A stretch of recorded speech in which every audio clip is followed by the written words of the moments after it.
Всем привет! Европейцы испугались нашествия китайцев и просят принять меры, в частности повысить пошлины на китайские автомобили. А некоторые мировые автопроизводители все чаще отказываются от производства в Китае. Но перед тем, как рассказать все подробности, прошу вас подписаться на канал и поставить лайк. За это в конце с меня анекдот. В декабре некоторые нормальные дилеры в России по традиции делают внушительные скидки на автомобили. Даже в этом году.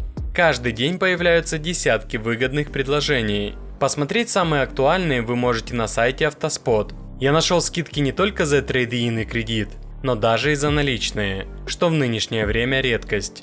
Помните, Автоспот поможет сэкономить вам деньги. Ссылку на автомобили с новогодними скидками я оставил в описании, пользуйтесь. Недавно европейцы вдруг заметили, как много стало китайских брендов, особенно в сфере электромобилей.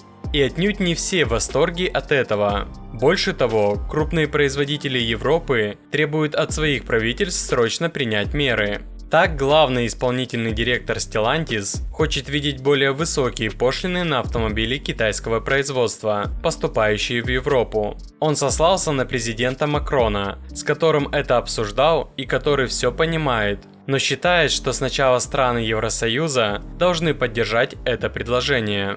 Он также уверен, что китайцы будут сильно демпинговать, чтобы укрепиться на европейском рынке. И судя по всему, это не только его мнение. Просто он осмелился произнести это вслух. Уже сейчас мировые автоконцерны отгораживаются от Китая. Автоконцерны выражают беспокойство по поводу разрыва отношений Китая с международным сообществом и начинают перестраивать цепочки поставок. Это позволит снизить зависимость производства от китайских запчастей. В частности, Volvo и Mazda уже рассматривают варианты переноса производств некоторых компонентов из Китая в другие страны.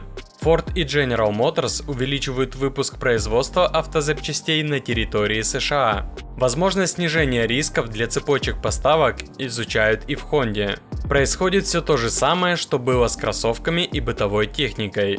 Теперь очередь дошла и до автомобилей. Может быть, они еще не едут как Mercedes и BMW, и пока не отвечают всем требованиям, которые предъявляют европейцы, но уже где-то совсем близко. Китайцы не заморачиваются так, чтобы сделать один автомобиль на 7-8 лет. Они работают по принципу «вас что-то не устраивает, мы завтра же доработаем, сделаем обновленную модель». Они сейчас этим будут брать, быстрыми обновлениями и, конечно же, ценой. По мере того, как европейцы придумывают себе разные препоны, китайцы пытаются эти препоны обойти и будут давить предложением. И если европейцы не введут барьеры, о которых говорит директор Stellantis, вполне возможно, что им в какой-то момент придется пересесть на китайские автомобили. Не в смысле, что их заставят, а в смысле, что сама жизнь вынудит. Потому что это будет проще, дешевле и чем-то привлекательнее. Кроме того, у китайцев огромное продвижение по части электромобилей, и они лидеры в производстве батарей. А вы как думаете, китайцы успеют захватить европейский рынок? Пишите в комментариях. Ну и обещанная мною шутка юмора. Современные девушки пьют на 8 марта больше, чем десантники на День ВДВ.